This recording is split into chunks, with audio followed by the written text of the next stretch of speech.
Metin počinje da sažaljuje samog sebe, govoreći da mu ne treba osoba koja ne razume njegove probleme, ali ipak pogleda u sineminu sliku. Dok Mukader razmišlja šta je Metin sve saznao, Džihan kuca na njena vrata koja su zaključana. Mukader otvara vrata, govoreći da je to morala da uradi, kako Metin ne bi došao i napravio skandal. Džihan postavlja samo jedno pitanje Mukader, a to je: da li je ona znala da se Metin nalazi u klinici dok su oni mislili da ga nema? Mukader se kune u sve što ima da nije znala za to, a Džihan je zaustavlja govoreći da sada mora ispraviti situaciju sa sinem, jer je Mukader ostala nepravedna prema ženi koja se borila za svog muža, to jest Mukaderinog sina. Ujutru Derya zove Čemila kako bi mu rekla da će njegova majka danas biti puštena iz bolnice. Ipak, to Čemila ne zanima, govoreći Deryi da uzme taksi i dođe kući, jer se Esma može snaći sama. Esma čuje taj razgovor i govori Deryi da ona ide kući, a Esma će ići peške jer stanuje blizu. Esma daje Deryi pismo da odnese Hančer, a Derya po izlasku iz bolnice nema mira, te uzima da pročita šta piše.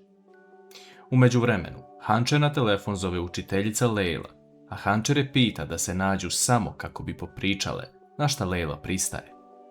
Hančer odlazi na određenu adresu, ali nema puno informacija koje bi koristile Lejli da otkrije ko je Hančerina sestra. Nakon što Hančer spomene ime svoje majke i da je bila u zatvoru, Lejla se seti te žene, jer je svake nedelje zvala i pitala za svoju ćerku, iako je boravila u zatvoru. Nažalost, Lejla ne može da se seti imena Hančerine sestre, ali govori da je bilo kratko, da je imala plave oči i da je posle poslata u popravni dom, jer je pravila dosta loših stvari. Derya dolazi na vrata vile i govori Gusum da ostavi ovo pismo kod Hančer u sobu, a Gusum joj prenosi sve šta se desilo sinoć u vili. Naravno, ove vesti Derya jedva dočeka i želi detalje, ali to sve prekida Olga, koja se pojavljuje tu. U Džihanovoj firmi se pojavljuje Nisa, Jigitova sestra, koja se prvi put susreće sa Hila. Džihan dolaze, njih dvoje odlaze u kancelariju, kako bi završili sve što je neophodno za njeno stažiranje.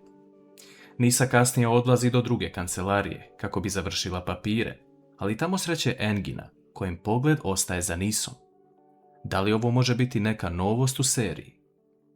S druge strane, Čemilu u goste dolazi prijatelj iz Bodruma, Ilija, koji je putujući svirač. On se upoznaje sa Deryom, ali ubrzo kreće sa Čemilom na jedno mesto. Još uvijek ne znamo šta je Čemilov plan i šta Ilija radi ovdje, ali saznaćemo ubrzo. Džihan odlazi kod Metinu u kancelariju i priča sa njim kako bi trebao da se potrudi da vrati odnose sa sinem. Metin govori da nikome ne duguje izvinjenje, iako je cijelo vrijeme mislio na sine.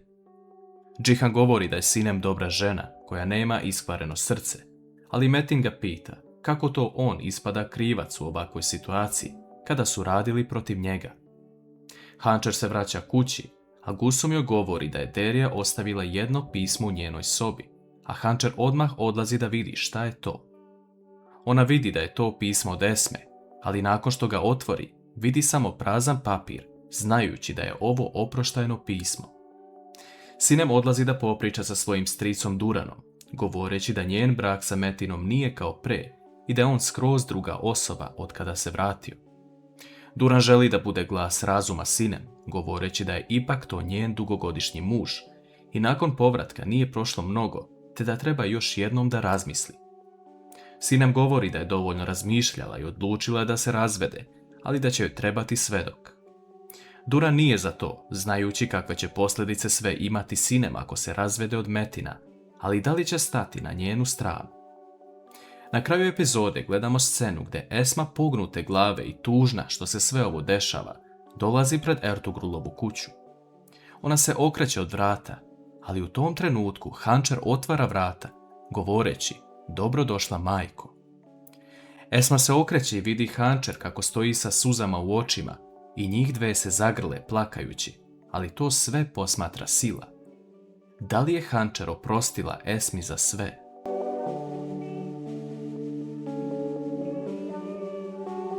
Esma i Hančer su napokon jedna drugom u zagrljaju posle toliko odvojenih godina. Ertugrul izlazi na vrata govoreći da uđu u kuću jer je Esma sigurno umorna. Esma misli da je ovo sve san, ali da ne želi da se budi iz njega, jer ovo nikada nije mogla očekivati. Njih dve odlaze nasam u sobu kako bi pričale o toliko stvari koje su propustile kao majka i ćerka. Hunter govori da je godinama čeznula za majkom i sada je napokon tu i želi sve da nadoknadi. Jihan zove Hunter da proveri kako je, a ona mu prenosi da se napokon vidjela sa svojom majkom i sada su zajedno. Ona također navodi da se vidjela sa učiteljicom Leilom kako bi otkrila ko je njena sestra, ali ta žena se nije setila imena, sem što joj je dala neke podatke o izgledu. U tom trenutku Ertugrul vidi na vratima dostavljača koji donosi cveće. U trenutku kada Hunter pita kako se zove njena polusestra, Ertugrul ulazi i donosi cveće Esmi. Hunter uzima cveće misleći da je to od Jihana, ali tamo piše ćerka. Esma uzima cveće i čita pismo koje joj je Sila napisala. Sinem se vraća u vilu, a Mukader kreće za njom, pitajući šta će sada uraditi kada je izdala njeno povjerenje i stala na stranu svog muža. Sinem govori da samo zna da je Mukader više nikada neće moći dotaknuti i uraditi bilo šta loše. Mukader tada digne ruku na Sinem, ali ona je sprečava, govoreći da je dosta sa tim i da je to čak pre trebala uraditi. Mukader pita Sinem da li ovo radi zato što je dobila zaštitu od svog muža, a Sinem odgovara da bi voljela da je tako, ali nije. Mukader vidi da se ovdje nešto čudno dešava, a to sve vide Derija i Gusum iz kuhinje, koji se šokiraju na ovaj Sinemin potez. Žena iz pravne službe firme dovodi Nisu u Enginovu kancelariju, jer će ona od sutra raditi sa njim. Engin pruža ruku i ostaje očaran Nisinom lepotom, ali ta žena govori da je Engin Silin i advokat i muž. Mukader odlazi kod Jihana u sobu, ali tamo vidi njega i Efehana, kako su spremni negde kreću. Mukader pita gde idu, a Jihan govori kod Efehanove bake. Mukader dodaje da se paze da Efehan ne povuče na baku i ne ostane po zatvorima, a Jihan se okreće govoreći majci da će to onda povući na oca, jer je i on bio iza rešetaka. Nakon što Jihan izađe sa Efehanom, na vrata vile Deviloglu se pojavljuje Sila, koja želi da popriča sa Mukader o njenom predlogu. Da li je ovo Silin plan koji će poremetiti celu porodicu Deviloglu? Hunter i Esma se pozdravljaju, a Esmi kroz glavu prolazi situacija koja se desila sa Mukader.